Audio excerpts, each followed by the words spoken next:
Dans les couloirs feutrés d'une radio parisienne, un homme au regard intense s'assoit face à un micro. À 58 ans, David Hallyday, fils de la légende du rock français, brise un silence longtemps gardé. Interrogé sur sa prochaine tournée hommage à son père, il confesse pour la première fois ses craintes profondes. Émotionnellement, les choses vont sûrement être compliquées pour moi au début. J'imagine que je vais m'y faire, mais je sais que je serai prise à la gorge à certains moments. Ces mots, prononcés d'une voix posée mais chargée d'émotion, résonnent comme une libération. Après des années de discrétion, l'artiste révèle non seulement ses vulnérabilités, mais aussi les signes qu'il perçoit encore de Johnny Hallyday, 7 ans après sa disparition. Ce que le public attendait depuis longtemps, une introspection totale sur l'héritage paternel, se concrétise enfin. Ce reportage explore le parcours d'un homme qui, loin des paillettes, a forgé son destin entre ombre et lumière. Paris, 14 août 1966. Dans une maternité de Boulogne-Billancourt, naît David Michael Benjamin Smet, troisième enfant de Jean-Philippe Smet, dit Johnny Hallyday, et de Sylvie Vartan. Dès ses premiers instants, le destin semble tracé, un berceau bordé par les échos d'une gloire nationale. Johnny alors au sommet avec des tubes comme « Souvenir, souvenir ». Et Sylvie, icône yéyé rayonnante, forme le couple star des années 60. Pourtant, l'enfance de David se déroule dans un cocon protégé, loin des caméras voraces. Les premières années se passent entre tournées paternelles et plateaux télévisés maternels. À 3 ans, il grimpe sur scène lors d'un spectacle familial, serrant un micro trop grand pour ses mains minuscules. Cette image, figée dans les archives, symbolise déjà la pression invisible. Élevé par des gouvernantes pendant les absences prolongées de ses parents, Johnny en pleine conquête américaine, Sylvie en pleine ascension solo, David grandit avec une nourrice fidèle, Estelle. C'était une seconde mère, confiera-t-il plus tard, soulignant les silences familiaux compensés par cette présence stable. Adolescent, il découvre la musique non comme un fardeau, mais comme un refuge. À 12 ans, il compose ses premiers accords sur une guitare offerte par son père. Les leçons volées dans les loges de Johnny, riffs endiablés sur « Que je t'aime », forgent son oreille absolue. Mais l'ombre du taulier pèse. Comparaisons incessantes, attentes démesurées. David choisit la rébellion discrète. Le hockey sur glace, où il excelle en équipe junior, et les bolides, passion héritée du pilote en Johnny. À 16 ans, il pilote déjà un buggy dans le désert marocain, loin des stéréotypes du fils à papa. Cette période forge un caractère indépendant.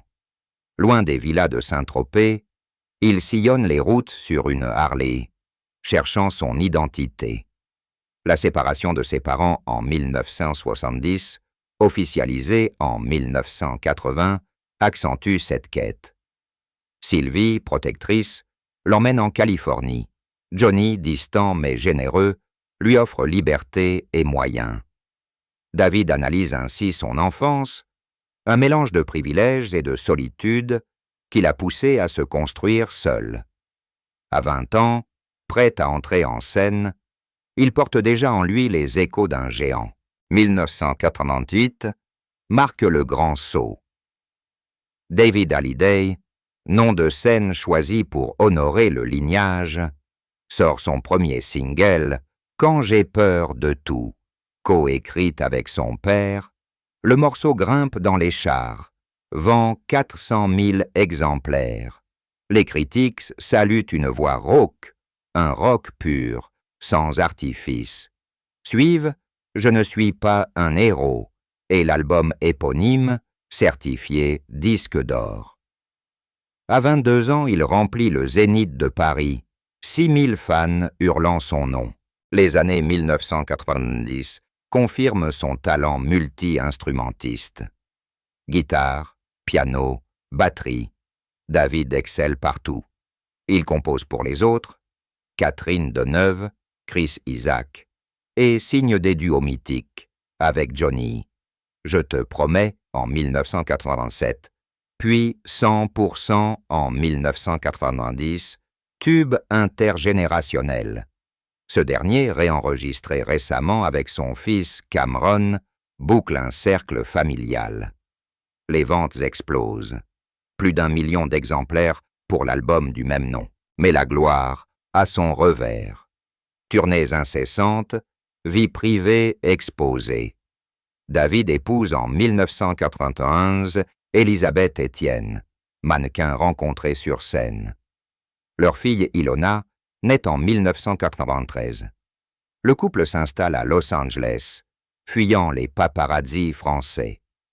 Là-bas, il affine son style. Influence blues rock, collaboration avec des sessionmen de Stevie Ray Vaughan. De retour en France, l'album Urban Tribute, en 1995, séduit par son énergie brute. Malgré des critiques mitigées sur l'anglicisme excessif, la décennie suivante voit des hauts et des bas. Qu'à me fait du bien, en 2000 cartonne, mais des échecs commerciaux suivent. David se recentre. Pilote automobile, participant aux 24 heures du Mans en 2004 avec une Porsche. Cette passion, 10 victoires en course d'endurance, équilibre sa vie d'artiste. Il analyse ses débuts comme une quête d'authenticité. J'ai dû prouver que je n'étais pas seulement le fils de... À 35 ans, il est un musicien accompli, prêt pour la maturité. La vie privée de David Hallyday est un roman à rebondissements. Après Elisabeth, divorcé en 1998, il épouse en 2004 Alexandra Pastor, héritière monégasque de la fortune de Casino. Passionnée de vitesse, elle pilote en rallye. Ils unissent destin et moteur. Cameron naît en 2004, puis Mariella en 2008. Le couple s'installe à Monaco dans une villa surplombant la mer, symbole de stabilité après le chaos. Pourtant, les ombres persistent. En 2010, David quitte la scène pour se consacrer à la famille et aux affaires. Production musicale, immobilier, il compose pour la pub, reste dans l'ombre. Alexandra, discrète mais pilier, gère le foyer avec fermeté. Leur complicité se voit dans les rares photos. Regards complices aux 24 heures du Mans, où ils forment un duo infernal. La paternité redéfinit David. Avec Ilona, désormais actrice à Hollywood, il entretient une relation fusionnelle malgré la distance. Cameron, 21 ans, incarne l'héritage. D'accord, il est beau, mais ça ne suffit pas, dit-il tendrement. Le jeune homme étudie le business à l'université, évitant les sirènes du showbiz. Le pauvre, il n'a rien demandé, ajoute David, protecteur. Mariella, passionnée d'équitation, suit ses propres rêves. Cette famille recomposée, avec Laura, demi-sœur par Johnny, illustre la résilience. David confesse, ce qui compte, c'est qu'ils soient heureux et qu'ils fassent ce qui leur plaît. À 58 ans, marié depuis 20 ans, il incarne l'équilibre. Rocker le jour, père attentif la nuit. Le spectre de Johnny Hallyday plane inévitablement sur la carrière de son fils, formant un duo artistique aussi fusionnel que complexe. Dès les années 1980, David intègre les tournées paternelles, apprenant le métier dans l'ombre des projecteurs. En 1984, à tout juste 18 ans, il rejoint l'orchestre de la tournée Rock and Roll Man, où il manie la guitare aux côtés du taulier. Ses moments sur scène, marqués par des solos improvisés et des échanges complices révèlent une transmission tacite. Johnny, avec son énergie débordante, enseigne à David l'art de captiver un public, tandis que le fils apporte une fraîcheur rock influencée par les sons anglo-saxons. Les critiques de l'époque notent en cette alchimie, décrivant David comme un héritier naturel qui absorbe les riffs légendaires sans les imiter servilement. Les collaborations musicales s'intensifient dans les années 1990. En 1990, Song% devient un hymne intergénérationnel. Coécrit par David pour l'album éponyme de Johnny. Le titre vend plus d'1,5 million d'exemplaires, symbolisant un passage de flambeau. Les voix se mêlent dans une harmonie émouvante. Johnny apportant sa gravité rocailleuse et David une sensibilité plus nuancée. Ce succès n'est pas isolé. En 1991, David co-compose plusieurs pistes pour « Ça ne finira jamais », dont « Mirador », un morceau introspectif sur la solitude des stars. Lors des enregistrements, les sessions sur studio à Los Angeles révèlent des tensions créatives.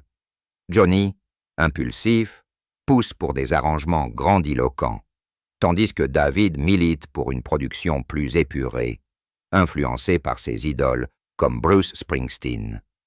Cette dynamique enrichit leur œuvre, transformant les divergences en force artistique. Au fil des ans, les duos live marquent les esprits.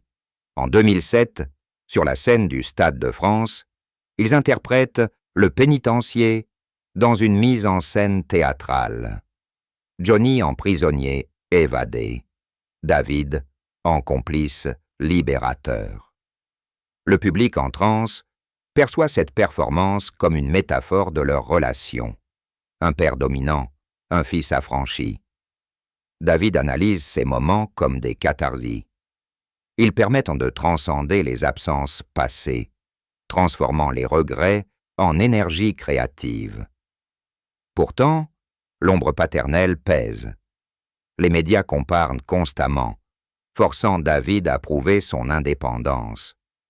En 2010, il compose Éternel pour Johnny, un titre sur la pérennité de l'amour filial inclus dans l'album Jamais seul. Cette pièce, moins commerciale mais profondément personnelle, illustre la maturité de leur lien. La disparition de Johnny en 2017 amplifie cette ombre. David, dans ses hommages, réenregistre 100% en 2024 avec une version orchestrale, intégrant des samples vocaux du père. Ce projet, vu comme une résurrection artistique, émeut les fans et confirme l'héritage indélébile. En tant que pilote, David dédie des victoires automobiles à Johnny, comme au circuit Paul Ricard en 2018, où il porte un casque orné d'un tatouage symbolique. Ces gestes non-verbaux soulignent une connexion au-delà des mots.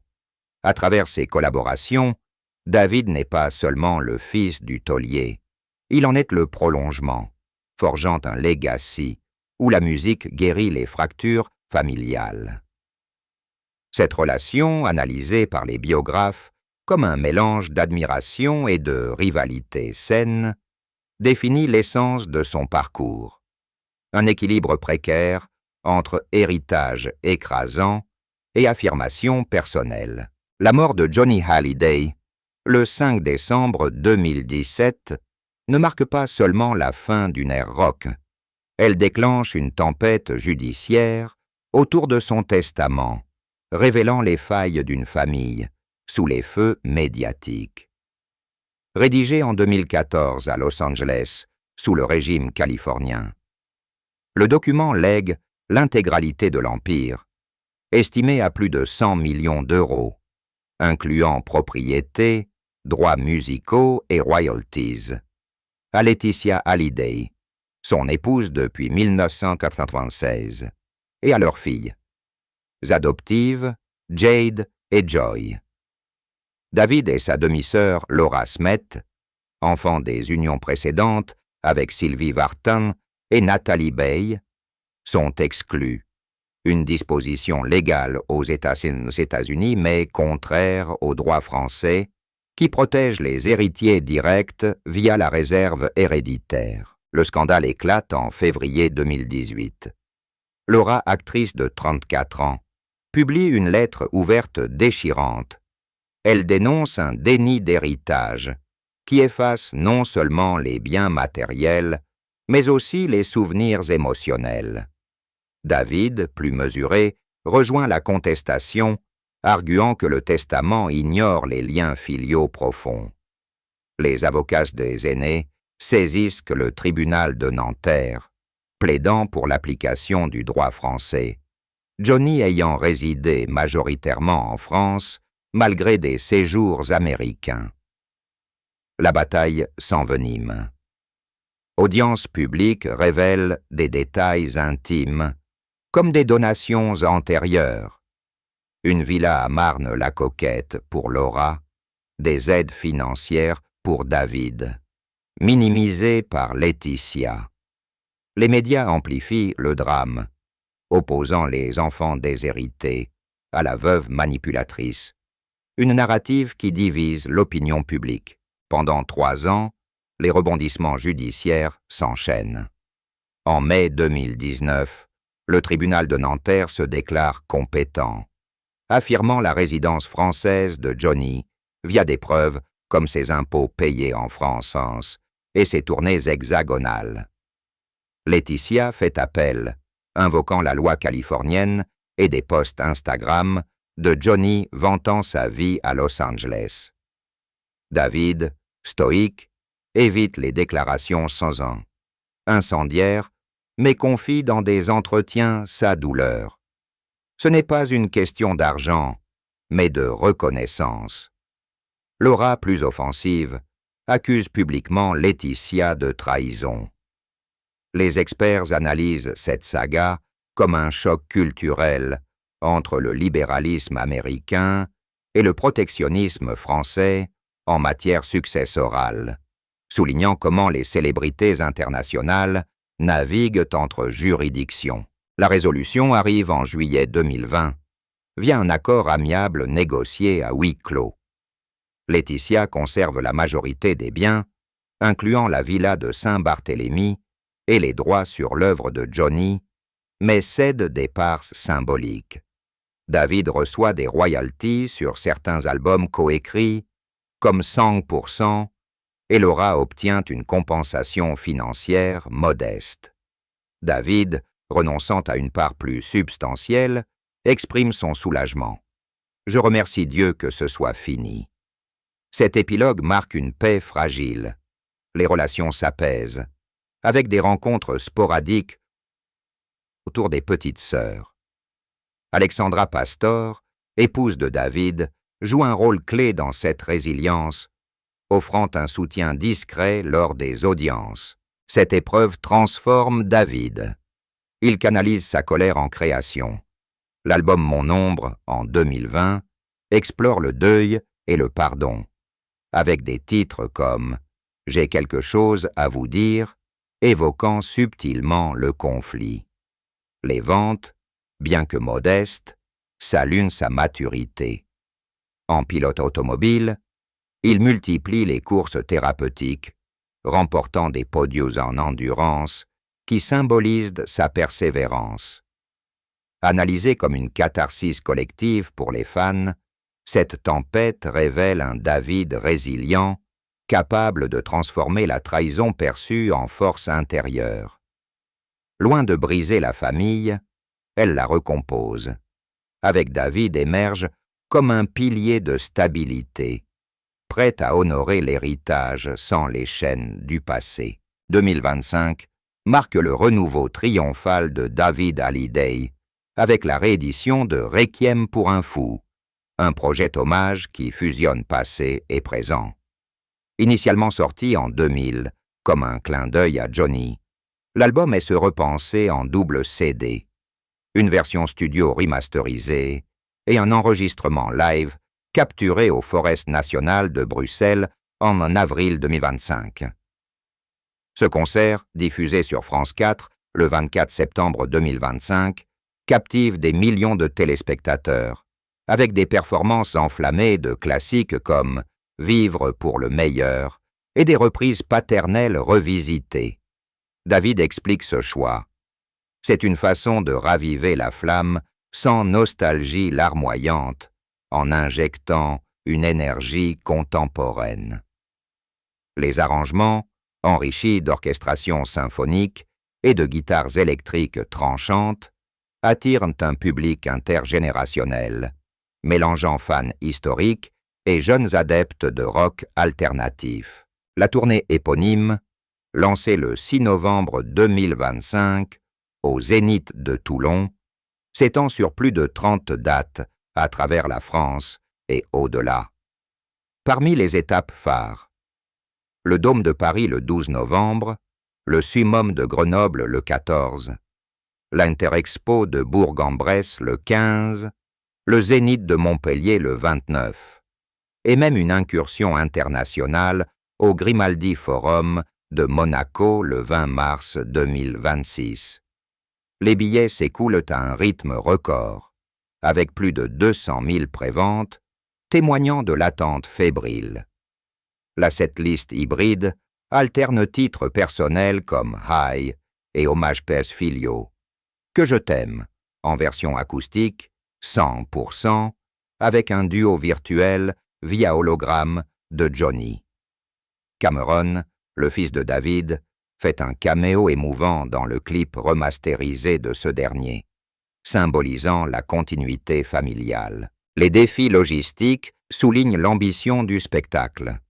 Un orchestre de 12 musiciens, des écrans géants projetant.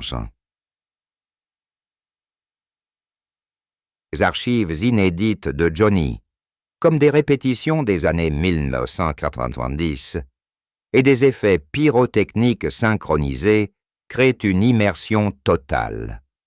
David, en metteur en scène, peaufine chaque détail.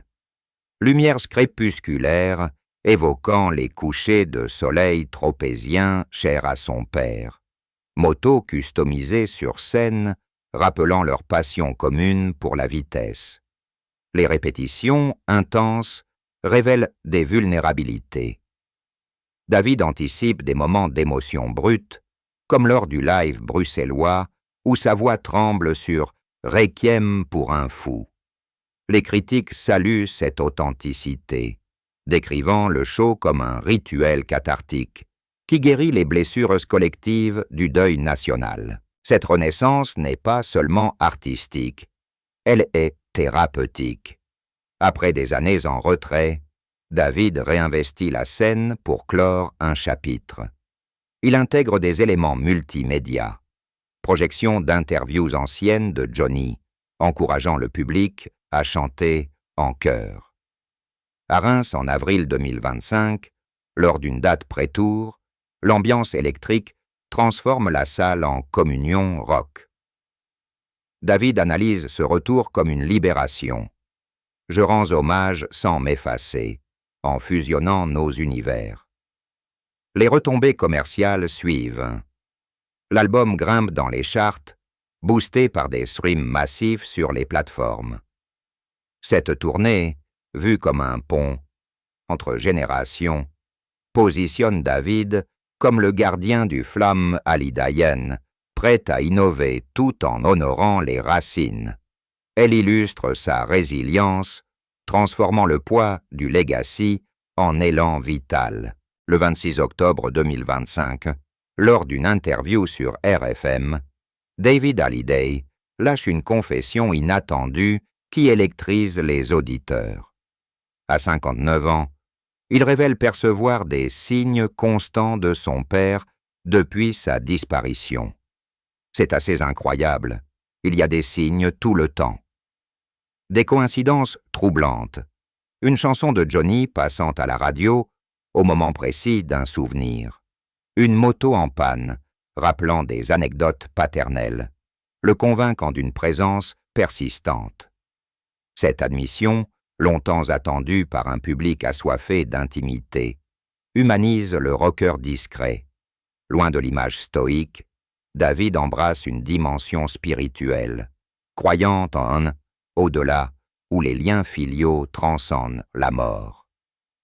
Les fans, émus, partagent en ligne des expériences similaires, transformant cet aveu en phénomène collectif.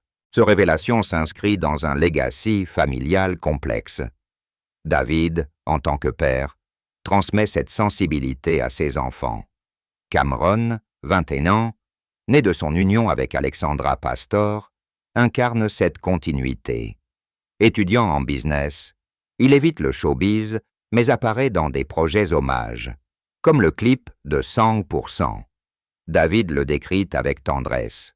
Il a la tête bien faite, il saura naviguer. Ilona et Emma, issues de son premier mariage avec Estelle Lefébure, poursuivent leur carrière, actrice à Hollywood pour l'une, mannequin pour l'autre, sous son regard protecteur. Alexandra, mariée depuis 2004, reste le pilier. Héritière monégasque, elle gère leur vie à Monaco avec discrétion, équilibrant passions automobiles et familiales. Leur villa surplombant la Méditerranée symbolise cette sérénité, loin des tempêtes passées. À l'horizon, David envisage un album familial collaboratif, peut-être aussi avec Laura et les petites sœurs, pour sceller la réconciliation post-testament. Pilote chevronné, il dispute toujours des courses, comme les 24 heures du Mans, dédicaçant victoires à Johnny. Ses engagements récents, comme son appel à la FIFA en juillet 2025 contre la maltraitance animale au Maroc pour la Coupe du Monde 2030, révèlent une facette engagée, héritée du charisme paternel. Il confie regretter certains silences avec Johnny et Sylvie. J'aurais aimé plus de temps ensemble. Cette introspection nourrit son œuvre future. Des compositions introspectives, mêlant rock et blues, explorant thèmes de perte et renaissance. À 59 ans, David contemple un avenir serein. Musique infatigable, famille unie, passion intacte. Cet aveu sur les signes paternels clôt un cycle, libérant l'artiste de l'ombre pour embrasser pleinement sa lumière. Il analyse son parcours comme une quête d'authenticité, où l'héritage devient allié plutôt que fardeau.